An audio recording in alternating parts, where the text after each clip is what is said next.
President Mahama has asked striking members of the Civil and Local Government Staff Association CLOGSAG to return to work. He says the government will not exceed targeted expenditure. Here's a report by William Evansinko. The president was addressing members of the Trades Union Congress in Kumasi.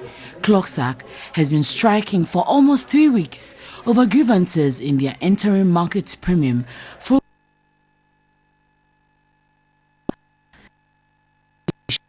recently called the bluff of Minister of Employment and Labour Relations Haruna Idrisu after the minister warned of a freeze of their August salaries if they fail to resume work.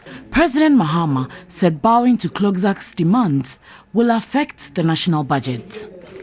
I'm happy to note that this year, even though an election year, expenditure targets are still on track, and I intend to stick strictly to the budget and the Appropriations Act as approved by Parliament.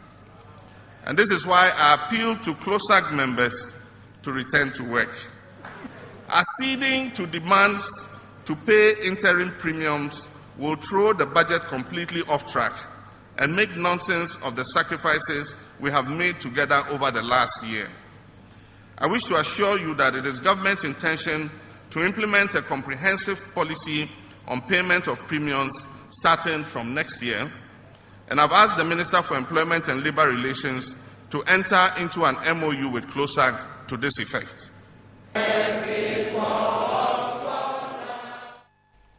Now, to focus more on this topic, we do have Godwin Adagwin, a Labour lecturer at UPSA, to speak about the concerns from Labour and also issues raised by the President. Good afternoon, sir, and thanks for agreeing to speak with us. Good afternoon. Now, the President has spoken, and is that an end to the issue? Hello? Can you hear me, sir? If you could kindly speak a bit loud. All right. Regarding the CLOGSAG strike, the President has given his take on it. Is that the end to the issue? I'm sure he intends it to be the end, to end the strike and the controversy for now. Because if I understood him well, he's saying that for budgetary constraints, their demands may not be able to be met this year, but would be considered next year. So, yes, I think in the circumstances, he means what he has said to end the controversy, at least for now. You mentioned at least for now, but as a Labour expert and from your very point of view, how should CLOGSAG react to this? Should they just take it in? Two things. First, the President doesn't seem to be denying the legitimacy of the claims of the workers. Two, he is giving a reason based on budgetary constraints as the reason that is making the government unable to meet their demands this year.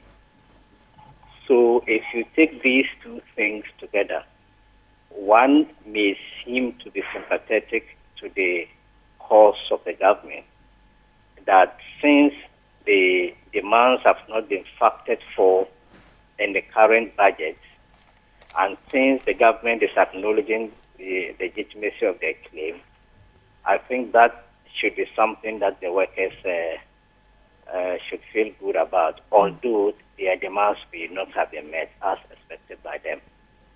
Now, the President has also directed an MOU to be signed to move the interim market premium to market premium early next year. Is that a solution? That also suggests good faith.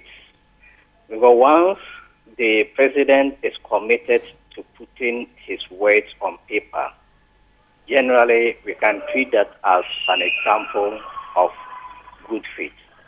And in negotiations such as this one, good faith is a cardinal principle, and the parties are required, even under the Labour Act, to negotiate in good faith. So if one party indicates its willingness to act in good faith, then the other party is expected to respond in like manner. So one would expect the workers to also look at the gesture of the president and then maybe return to work and then see what happens next year, whether the president's words will be given effect to or not. All right, well, but finally, before I let you go, did the single spine pay policy solve the pay problem from your point of view? Sorry? Did the single spine pay policy solve the pay issues in the country? Or there's a lot more that still needs to be done? Well, for now, workers are not kicking against the single spine policy generally. So we can say that, generally speaking, it is a policy that the generality of workers want to have. But even within that, there are issues that workers will still have to agitate about, including the issue of the market premium and other issues. So, yes, as a general policy, the single spine is expected to solve a lot of problems, but it doesn't mean that within it there cannot be issues that can be picked and discussed about. All right, well, thank you very much, sir, for your time. I have been speaking with Godwin Adagwini, a Labour lecturer at UPSA. Remember, you can get interactive. Send your comments on our social media platforms. Facebook and Twitter is News on TV3.